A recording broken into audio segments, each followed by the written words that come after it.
बंकिम दा का ये भाव सूत्र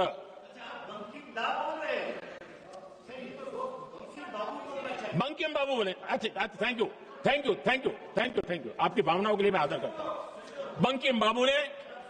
बंकिम बाबू ने थैंक यू दादा, थैंक यू। हाँ। मैं पूछना चाहता हूं कि आपने जब वंदे मातरम का जो मूल उद्देश्य था कि अंग्रेज और भारत छोड़ो, तो इस भारत छोड़ो के आंदोलन में आप लोग कहां थे? क्या इतिहास गवाह नहीं कि आपके राजनीतिक पूर्वज में उनका नाम नहीं लेना चाहता?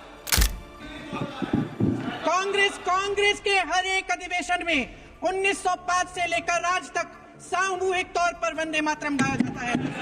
आपके अधिवेशनों में गाया जाता है कि नहीं, ये बताइए। महोदय, इनको देख लीजिए और फिर बैठो। मातरम का भाव ये भी था कि कम्युनल पॉलिटिक्स नहीं चलेगी। सभापति महोदय, इनका इतिहास खंगाल लीजिए, पूरा निकाल लीजिए। चुनावी सभाओं में कभी बाबा साहब भीमराव अम्बेडकर जी की तस्वीर ये लोग नहीं लगाते थे। के लिए जासूसी और मुखबिरी का भी काम करते थे। दरअसल ये राष्ट्रवादी नहीं बल्कि राष्ट्र-विवादी लोग हैं। संसद में मोए मोए मोदी की स्क्रिप्ट फेल, प्रियंका अखिलेश ने कर दी धुलाई। गजब बेइज्जती, बंकिम बाबू बोलकर फंसे मोदी। नेहरू के नाम पर खुली पोल। संसद बना अखाड़ा, मोदी की जुबान फिसली, विपक्ष ने इतिहास का सबक सिखा दिया। अक्सर हम सुनते हैं कि नकल के लिए भी अकल चाहिए, लेकिन अगर स्क्रिप्ट राइटर ही गच्चा दे जाए तो विश्व गुरु पास के बैक बेंचर लगने लगते हैं। जी हां, संसद में कुछ ऐसा ही हुआ। मोदी जी और अमित शाह पूरी तैयारी के साथ आए थे वंदे मातरम पर लेक्चर देने, लेकिन अपनी ही स्क्रिप्ट के जाल में ऐसे उलझे कि बिरला जी की सांसें फूल गई और प्रियंका अखिलेश ने मिलकर ऐसी क्लास लगाई कि पूछिए मत। आज हम दिखाएंगे कि कैसे संसद में राष्ट्रवाद के ठेकेदारों की पोल खुली और कैसे नेहरू जी का भूत आज भी किसी को सोने नहीं दे रहा है। नमस्कार, स्वागत है आपका द पब्लिक एक्सप्रेस के डिजिटल प्लेटफॉर्म पर। मैं हूं जितेंद्र यादव।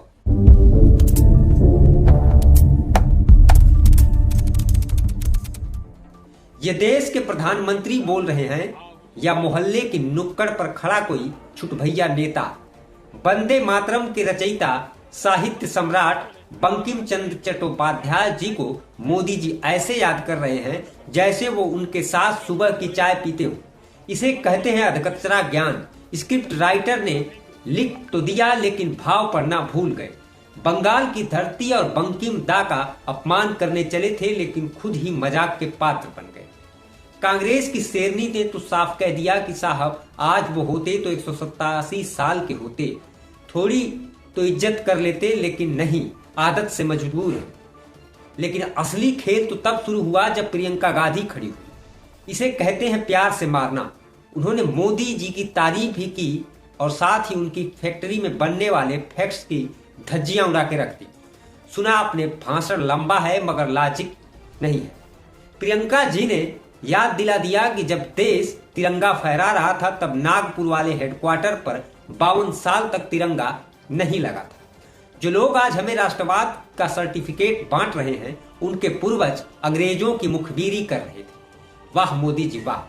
राष्ट्रगान जनगण मन हो या तिरंगा, तब तो दिक्कत थी और आज देशभक्ति का ओवरडोज। और जब धुलाई चल रही हो तो अखिलेश यादव कैसे पीछे रहते? उन्हें तो सीधे उस दुखती रग पर हाथ रख दिया जिससे भक्तों को करंट लगता है। इसे कहते हैं सीधे मुंह पर सच बोलना। अखिलेश ने साफ कह दिया कि ये राष्ट्रवादी नहीं, राष्ट्र-विवादी है। इनका काम है डिवाइड करना और राज करना। मतलब जो लोग कल तक अंग्रेजों के लिए जासूसी करते थे, आज वो हमें बताएंगे कि वंदे मातरम कैसे गाना है। भाई गजब विडंबना है। ओम बिरला जी तो आज सोच रहे होंगे कि आज किस मुहूर्त में कुर्सी पर बैठा था। सब के सब आज मूड में है। लेकिन दोस्तों, शो का क्लाइमेक्स अभी बाकी है। गौरव गोगोई ने संसद में एक ऐसी एक्सेल सीट खोल दी जिसे देखकर मोदी जी को शायद नींद न आए। सवाल यह है कि मोदी जी के भाषण में सबसे ज्यादा जिक्र किसका होता है? विकास का या रोजगार का? ना भाई ना। ऑपरेशन सिंदूर हो या संविधान दिवस, मोदी जी की जुबान पर सिर्फ एक ही नाम, पंडित नेहरू। गोगोई ने गिन गिन कर बताया, एक भाषण में नेहरू जी 20 बार। दूसरे में 15 बार, कांग्रेस का नाम 50 बार। अरे भाई, प्रधानमंत्री मोदी हैं या नेहरू जी के बायोग्राफर? ऐसा लगता है कि मोदी जी को देश चलाने से ज्यादा चिंता इस बात की है कि 60 साल पहले नेहरू जी नाश्ते में क्या खाते थे। विपक्ष ने तो खुला चैलेंज दे दिया, जितनी भी कीचड़ उछाल लो, नेहरू के योगदान पर एक दाग नहीं लगा पाओगे। तो कुल मिलाकर बात यह है कि संसद में वंदे मातरम के नाम पर विपक्ष को घेरने चले मोदी साहब, लेकिन खुद ही इतिहास, भूगोल और नागरिक शास्त्र तीनों में फेल होकर वापस आ गए। स्क्रिप्ट राइटर की एक गलती ने 400 पार वाले गुब्बारे की हवा निकाल दी। आपको क्या लगता है, क्या मोदी जी को नया स्क्रिप्ट राइटर ढूंढना चाहिए या फिर नेहरू जी का नाम लेना छोड़ देना चाहिए? कमेंट में अपनी राय लिख करके जरूर बताइए। नमस्कार।